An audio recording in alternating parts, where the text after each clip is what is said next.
Benjamin Dixon Show is only possible with listener support. Go to www.thebenjamindixonshow.com to register for our blog and join the Progressive Army.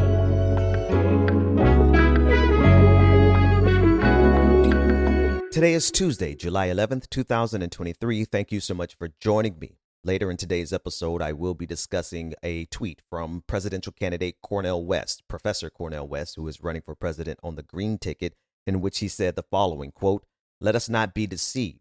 NATO is an expanding instrument of U.S. global power that provoked Russia into a criminal invasion and occupation of Ukraine." Now, he said much more after that, but the emphasis of our discussion later in today's episode will hinge on this talking point that Russia was provoked into this war, this unjust war. That's coming up later on. But first, a white nationalist is someone who believes that the white race is superior to other races. Well, that's some people's opinion. And I don't think, That's I mean, not a lot. opinion. Pardon? What's your opinion? My opinion of a white nationalist, if somebody wants to call him white nationalist, to me is an American. It's an American. That's the voice of the United States Senator from the state of Alabama, Tommy Tuberville, making it clear that he does not believe that white nationalists are racist, but rather they are American. This would be news to the white nationalists who proudly proclaim their racism and their hatred for anything that's not white, Christian, and male. Now, this conversation takes place in the backdrop of the fact that Tommy Tuberville is the sole politician that is holding up the confirmation of the next Marine Corps commandant. So for the first time in over 100 years, the Marine Corps is without a leader. And when you consider the justification that Tommy Tuberville is standing on for blocking this position, you will see exactly how perfectly racism and misogyny pair together. According to the Associated Press, quote, "Tuberville has stalled all nominations for senior military jobs because he disagrees with Defense Secretary Lloyd Austin's decision to have the Defense Department pay for travel when a service member has to go out of state to get an abortion or other reproductive care. Abortion is illegal in Alabama," end quote. And in the middle of having a discussion about this process, holding up this process, this is what Senator Tommy Tuberville also revealed about his beliefs. But just to be clear, you agree that white nationalists should not be serving in the U.S. military. Is that what you're saying? If people think that a white nationalist is a racist, I agree with that. I agree they should. A white nationalist is someone who believes that the white race is superior to other races. Well, that's some people's opinion. And I don't think, That's I mean, not a lot. opinion. Pardon? What's your opinion? My opinion of a white nationalist, if somebody wants to call him white nationalist, to me is an American. It's an American. Now, if that white nationalist is a racist, I'm totally against anything that they want to do because I am 110% against racism. But I want somebody that's in our military, that's strong, that believes in this country, that's an American, that will fight along anybody, whether it's a man or woman, black or white, red, it doesn't make any difference. And so I'm totally against identity politics. I think it's ruining this country, and I think that Democrats ought to be ashamed for how they're doing this because it's dividing this country and it's making this country weaker every day. The original identity politics in the United States of America is white identitarian politics from which white nationalism is grown. It is the root from which white nationalism gets its branches. Tommy Tuberville knows this very well, considering where he's from and the era from which he is from. He doesn't care that he's misrepresenting the usage of identity politics. That's his strategy.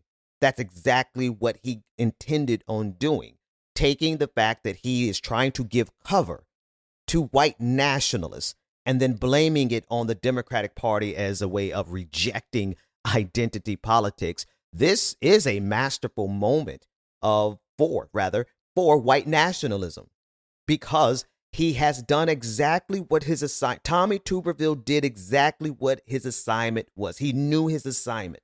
That was to get on national television and say that white nationalists are American. They are not racist, not to him. That's a matter of opinion, right? He made sure that you know that if an individual white nationalist is racist, then I oppose that. But white nationalists, generally speaking, as a broad category, he wants to make it clear on national television that they are American. But that's not identity politics. You said a white nationalist is an American. It is identity politics. You said a white nationalist is an American, but a white nationalist is someone who believes horrific things. Do you really think that's someone who should be serving in the military? Well, that's just a name that has been given. I mean, it's not. It's a real definition. There's real concerns about extremism. So if you're going to do away with most white people in this country out of the military, we got huge problems. It's not. Huge problems. It's not people who are white. It's white nationalists that have a few probably you see the different distinction, beliefs. Right? That have different beliefs. Now, if racism is one of those beliefs, I'm totally against it. Look at how he groups together all white people underneath the mantle of and the banner of white nationalism by saying that if we get rid of white nationalists, or he's implying, he didn't expressly say it, he implied that if we get rid of white nationalists out of the military, we would be getting rid of all of white people out of the military. And then he takes the responsibility of the racism that is present in the ideology of white nationalism. To be sure, this is what the anchor from CNN was trying to make clear. Tommy Tuberville knows this as well, but what he has to do is make the racism individualized. He wants to systematize all white people underneath the banner of white nationalism while making the responsibility of racism the individual's problem. This is exactly what we talked about on yesterday's episode with Oklahoma State Superintendent of Schools, Ryan Walters, when he tried to make that same distinction with another reporter. Remember that? Listen in. That doesn't mean you don't judge the actions of individuals. Oh, you can absolutely. Historically, you should. This was right. This was wrong. They did this for this reason. But to say it was inherent in that because of their skin is where I say that is critical race theory. You're saying that a race defines a person. I reject that. So I would say you be judgmental of the issue, of the action, of the content, of the character of the individual. Absolutely. But let's not tie it to the skin color and say that the skin color determines. So this is how white supremacy works, right? They have a 1-2 step that's being executed all across this country. And this is a perfect example of how they're working in tandem. People like Tommy Tuberville in Alabama and people like Scott Walters in Oklahoma. Walters creates a straw man and says that we're telling that the fight for justice, that critical race theory is telling white people that they should be ashamed of their skin because we think all of them are racist. He creates a straw man, and then how does he apply that straw man? He attacks the very history of white supremacy and says that we cannot teach it because if we teach it, then that's going to make some poor kid feel like their skin color makes them bad. That's step one. Step two, Tommy Tuberville goes on national television, and what does he do? He says, well, I don't think that white nationalists, it's an opinion of yours that white nationalists are racist. In fact, I think that they're American. So he takes the entire body and legacy of white nationalism, which has history, which has a track record where there's scholarship, not just from black people, but white people who identify what white nationalism is. And he says, no, they're not racist. They are American. And what do both of those individuals have in common? They want to individualize the problem of racism, the fruits that come out of white supremacy and white nationalism. They won't let you identify anything as a system level event. They won't let you identify anything as a group. They will not allow you to see them as this one movement that certainly has an identity, and that identity is white supremacy. That identity is white nationalism. But if you identify them as a group, then you're the reverse racist. But you can call them out individually so long as you never look at the systemic nature of their evil.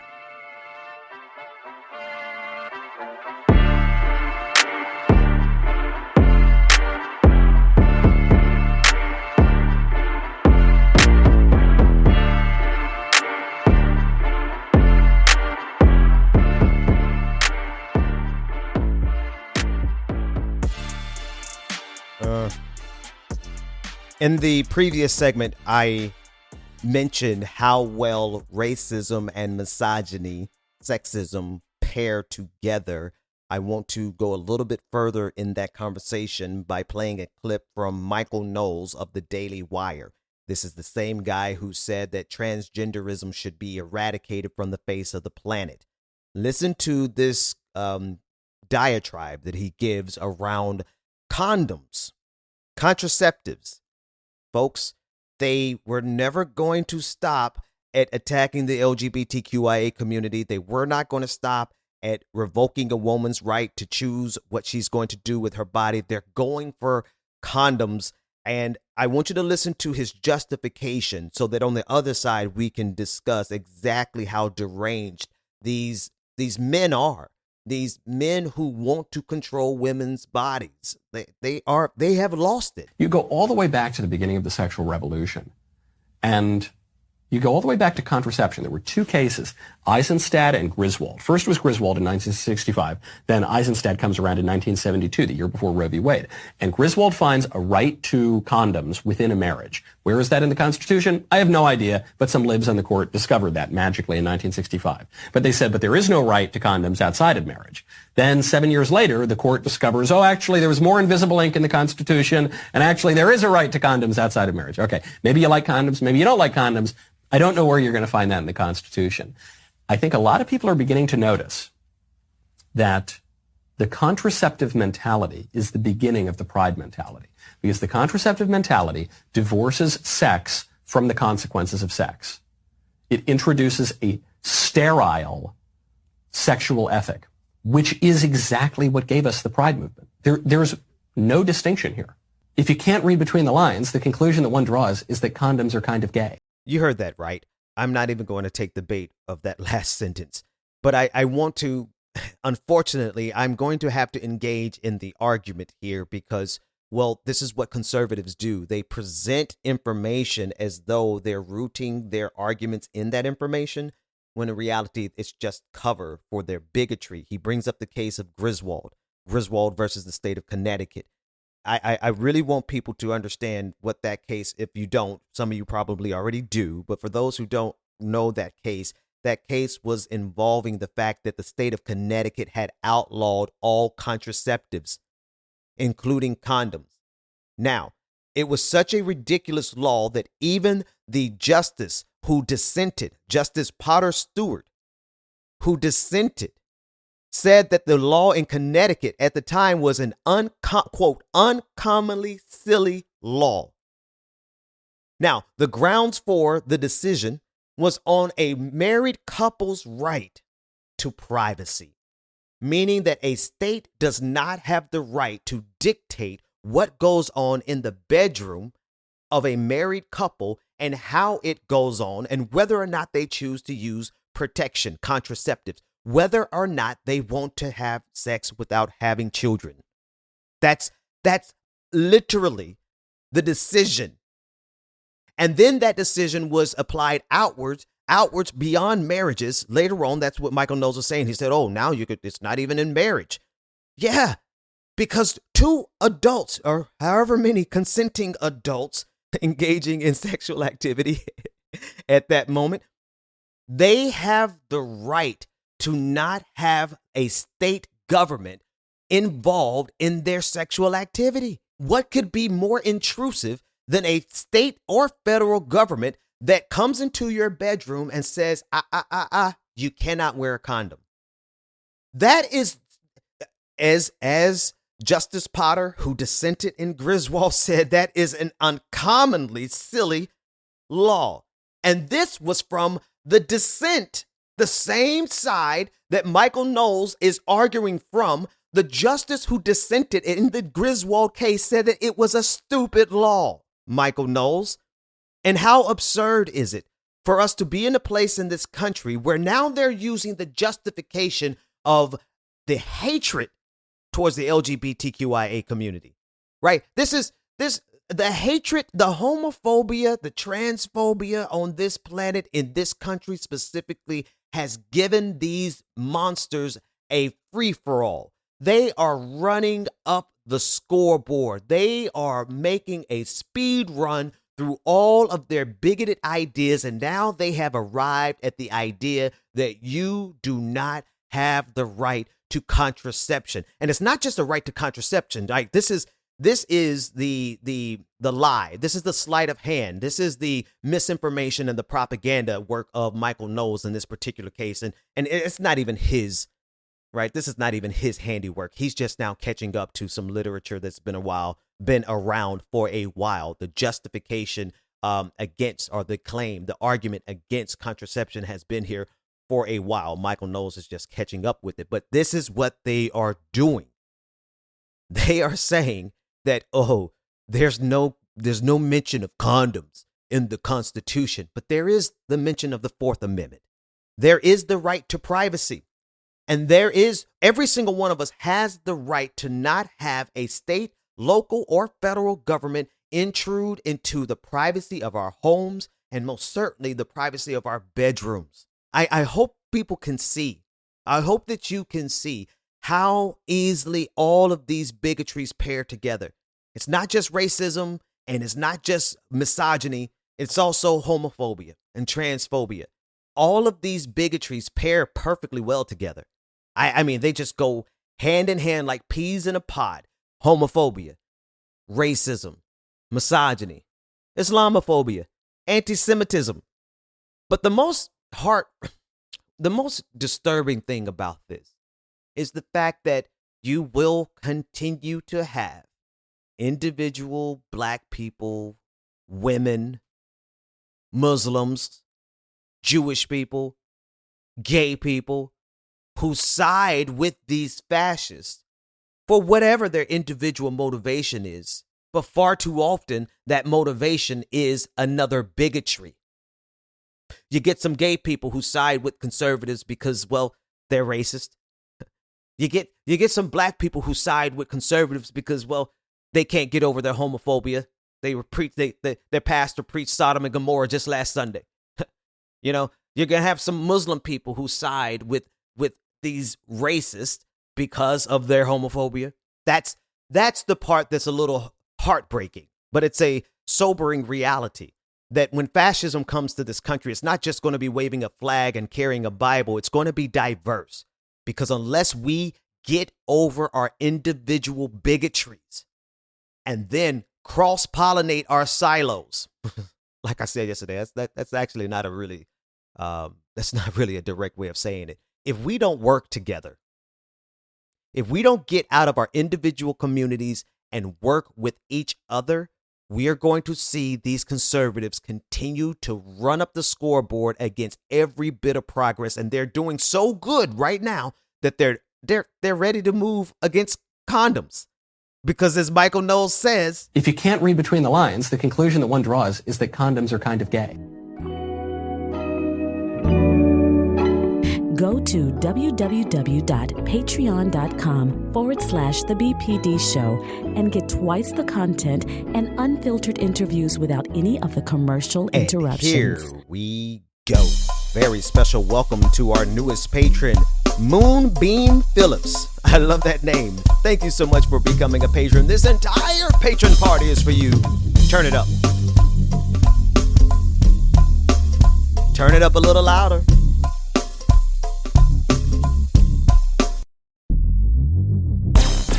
You too can become a part of this prestigious and most prodigious and most excellent patron family by going to patreon.com/The BPD Show, where you get twice the content, none of the commercial interruptions, and you get access to our bi-weekly patron party, which is coming up pretty soon. Patreon.com/The BPD Show, and we will be back right after this commercial break.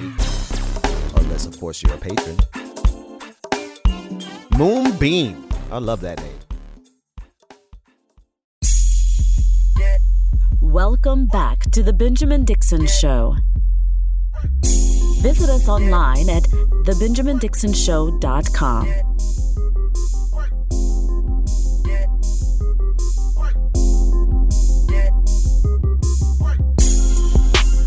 Welcome back.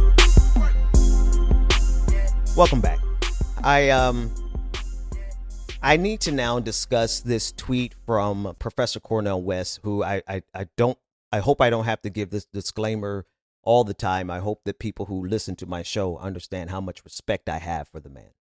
Just if I look back over my life as a thinker and As a burgeoning intellectual, I have been most influenced by Cornell West. Matter of fact, one of my best poems I ever wrote was inspired by him. The poem is called I Died Last Night. Maybe I'll read it for you if I can find it. I wrote it about, 15, 16 years ago, and I wrote it after listening to him describe the process of dying to your old philosophies. So he has been a tremendous influence in my life, full stop. Here's the tweet that we have to discuss, though. Quote, "Let us not be deceived. NATO is an expanding instrument of U.S. global power that provoked Russia into a criminal invasion and occupation of Ukraine. This proxy war between the American empire and the Russian Federation could lead to World War III.